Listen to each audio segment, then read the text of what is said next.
All right. This one might be a longer one. Try to get through it all. Let's see. Where are we? Chapter 18. Aphrodite's nature and deeds. Can I get that work? All right.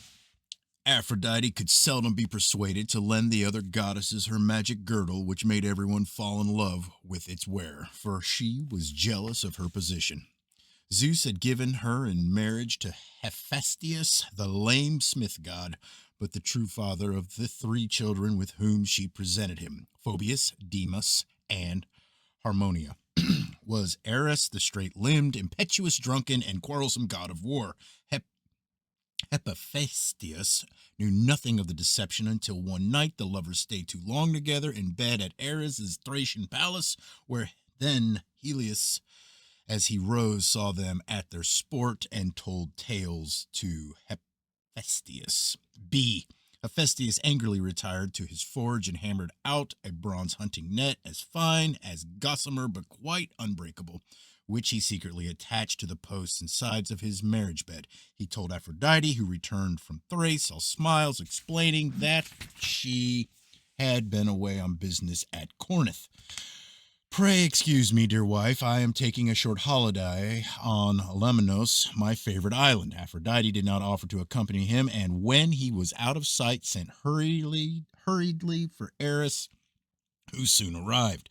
The two went merrily to bed, but at dawn found themselves entangled in the net, naked and unable to escape. Hephaestus, turning back from his journey, surprised them there and summoned all the gods to witness his dishonor. He then announced that he would not release his wife until the value marriage gifts which he had paid her adoptive father, Zeus, were restored upon to him. C. Up ran the gods who watched Aphrodite's embarrassment, but the goddesses, from a sense of delicacy, stayed in their houses. Apollo, nudging Hermes, asked, You would not mind being in Ares' position, would you, net and all? Hermes swore by his own head that he would not, even if there were 3 times as many nets, and all the goddesses were looking on with disapproval. At this, both gods laughed uproariously, but Zeus was so disgusted that he refused to hand back the marriage gifts or to interfere in a vulgar dispute between a husband and wife, declaring that Hephaestus was a fool to have made the affair public. Poseidon, who, at sight of Aphrodite's naked body, had fallen in love with her, concealed his jealousy of Ares and pretended to sympathize with Hephaestus. Since Zeus refuses to help, he said, I will undertake that Ares, as a fee for his release, pays the equivalent of the marriage gifts in question. That is all very well, Hephaestus replied gloomily, but if Ares defaults, you will have to take his place under the net. In Aphrodite's company, Apollo asked laughingly, I cannot think that Ares will default, Poseidon said nobly, but if he should do so, I am ready to pay their debt and marry Aphrodite myself. So Ares was set at liberty and returned to Thrace, and Aphrodite went to Paphos, where she removed her virginity in the sea. Renewed her virginity in the sea. D. Flattered by Hermes' frank confession of his love for her, Aphrodite presently spent a night with him, the fruit of which was Hermaphroditus. God damn it. Hermaphroditus. Can't say that word yet. A double-sex being, and equally pleased by Poseidon's intervention on her behalf, she bore him 2 sons, Rhodas and Heraphelius. Needless to say, Ares defaulted, pleading that if Zeus would not pay, why should he? In the end, nobody paid because Hephaestus was madly in love with Aphrodite and had no real intention of divorcing her. E. Later, Aphrodite yielded to Dionysius and bore him Priapus, an ugly child with enormous genitals. It was Hera who had given him this obscene appearance in disapproval of Aphrodite's promiscuity. He is a gardener and carries a pruning knife. F. Though Zeus never lay with his adopted daughter Aphrodite, as some say that he did, the magic of her girdle put him under constant temptation, and at last he decided to humiliate her by making her fall desperately in love with a mortal. This was the handsome Anchises, king of the Dardanelles. a grandson of Ilus, and one night when he was asleep in his herdsman's hut on Trojan Mount Ida, Aphrodite visited him in the guise of a Phrygian princess, clad in a dazzlingly red robe, and lay with him on the couch spread with skins of bears and lions, while bees buzzed drowsily about them. When they parted at dawn, she revealed her identity and made him promise not to tell anyone that she had slept with him. Anisus was horrified to learn that he had uncovered the nakedness of a goddess and begged her to spare his life. She assured him that he had nothing to fear and that their son would be famous. Some days later, while Anisus was drinking with his companions, one of them asked, "Would you not rather sleep with the daughter of so-and-so than with Aphrodite herself?" "No," he replied unguardedly. "Having slept with both, I find the question inept."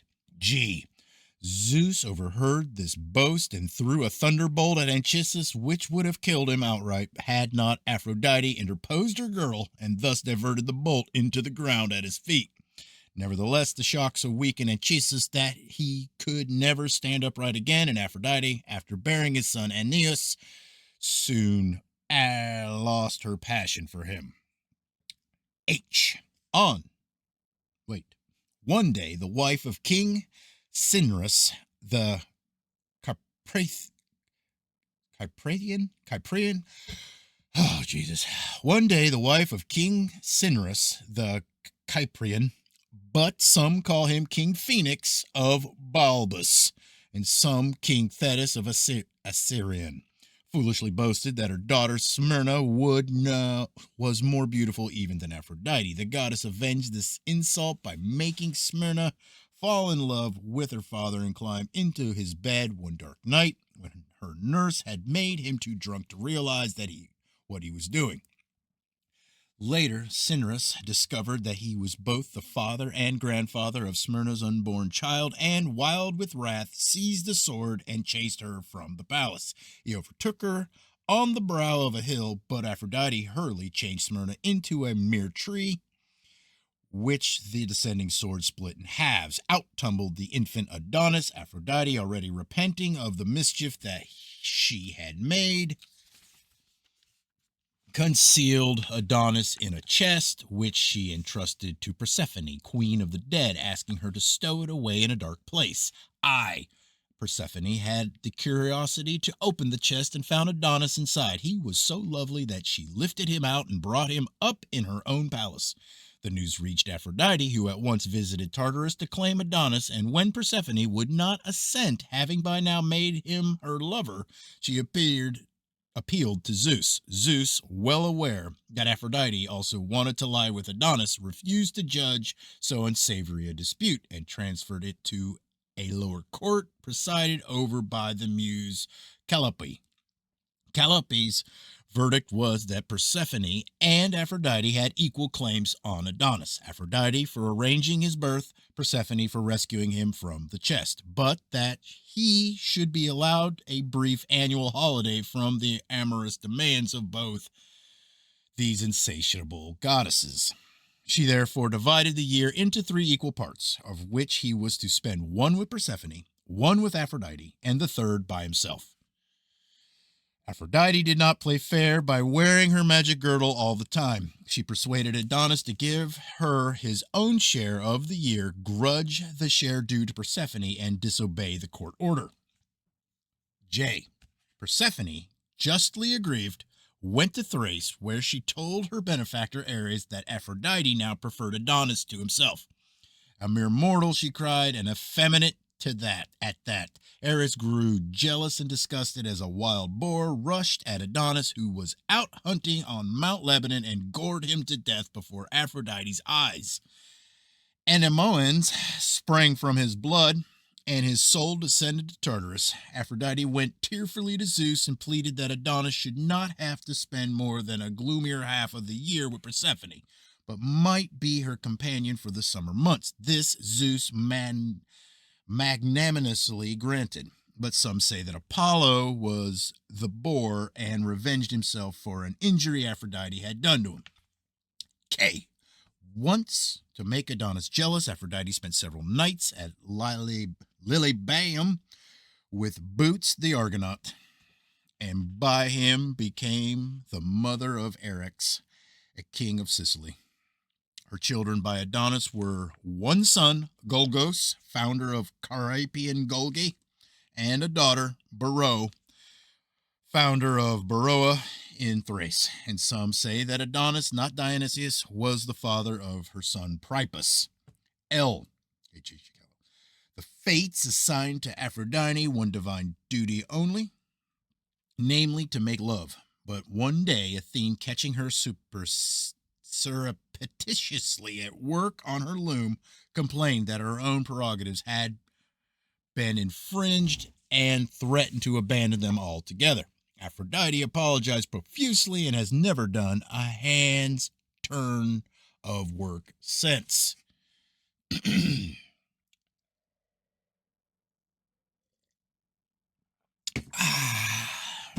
Footers. 1.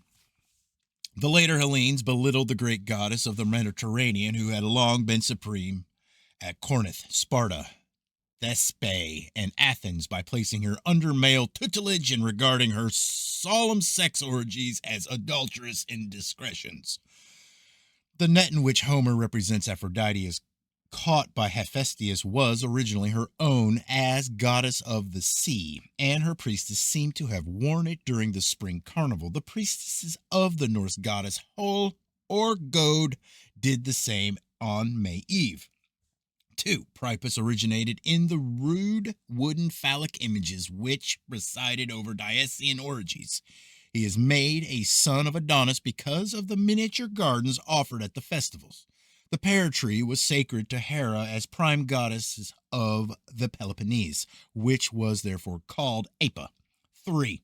Aphrodite Urania, queen of the mountain, or Erycina of the heather, was the nymph goddess of midsummer. She destroyed the sacred king who mated with her on the mountaintop as a queen bee destroys the drone by tearing out his sexual organs. Hence the heather-loving bees and the red robe in her mountaintop affair with Anchises, hence also the worship of Cybele, the Phrygian Aphrodite of Mount Ida, as a queen bee, and the ecstatic self-castration of her priests in memory of her lover Attis. Anchises was one of the many sacred kings who were struck with a ritual thunderbolt after consorting with the death in life goddess. In the earliest version of the myth, he was killed, but in later one he escaped to make good the story of how pious Aeneas, who brought the sacred Palladium to Rome, carried his father away from burning Troy. His name identifies Aphrodite with Isis. Husband, Osiris, who was castrated by Set, disguised as a boar. Anchises is, in fact, a synonym for Adonis. He had a shrine at Egesta near Mount Eryx and was therefore said by Virgil to have died at Drepanium, a neighboring town, and been buried on the mountain. Other shrines of Anchises were shown in Arcadia and the Troad. At Aphrodite's shrine on Mount Eryx, a golden honeycomb was displayed, said to have been a votive offering presented by Daedalus when he fled to Sicily. 4. As goddess of death and life, Aphrodite earned many titles which seem inconsistent with her beauty and complacence. At Athens, she was called the eldest of the Fates and sister of the Adonis. And wherever Melanus, Black One, a name ingeniously explained by Pausanias as meaning the most love-making takes... elsewhere... A name ingeniously explained by Pausanias as meaning the most love-making takes place at night. Scoda, Dark One, Androphonus, Manslayer, and even, according to Plutarch, Epitimbra of the tombs. 5. The myth of Cinyras and Smyrna evidently records a period in history when the sacred king in the matrilineal society decided to prolong his reign beyond the customary length. He did so by celebrating a marriage with the young priestesses, nominally his daughter, who was to be queen for the next term, instead of letting another princeling marry her and take away his kingdom. 6. Adonis, Phoenician, Adon, Lord, is a Greek version of the Syrian demigod Tammuz, the spirit of annual vegetation. In Syria, Asia Minor, and Greece, the goddess's sacred year was at one time divided into 3 parts, ruled by the lion, goat, and serpent. The goat, emblem of the central part, was the love goddess Aphrodite. The serpent, emblem of the last part, was the death goddess Persephone. The lion, emblem of the first part, was sacred to the birth goddess, her name Smyrna, who had no claim on Adonis. In Greece, this calendar gave place to a 2-season year, bisected either by the equinoxes in the eastern style, or at Sparta and Delphi, or by the solstices in northern style, as at Athens and Thebes, which explains the difference between the respective verdicts of the mountain goddess Calliope, and Zeus. 7.